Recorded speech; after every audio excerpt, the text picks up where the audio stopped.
A group of freshman Democrats urged the Senate majority on Wednesday to set up a vote on the appropriation bills that would end the shutdown. We have sent the Senate majority bills that they had already voted on. And so now we're giving them an opportunity to show leadership and to not wait for permission from this administration to pass these bills. U.S. President Donald Trump signed a bill that requires compensation for some 800,000 federal employees that have been furloughed or worked without pay since last month. But he insists he will not end the shutdown before he gets approval for the funds to build a physical barrier between the United States and Mexico. Britain's Prime Minister is at odds with her lawmakers over a Brexit deal she had reached with the European Union.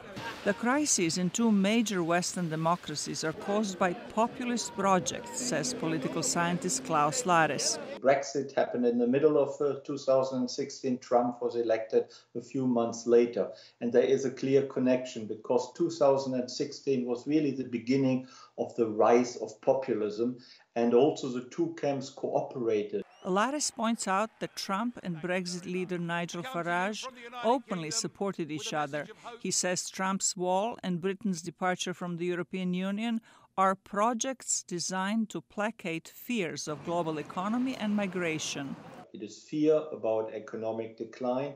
It is fear about foreigners, about refugees. It is fear about losing one's national identity. And that is, I think, widely shared by the population or by a significant portion of the population in both the UK and the United States. Analysts say prolonged political crisis weakens the US and British influence in the world, and that Russian President Vladimir Putin is seeking to profit from it.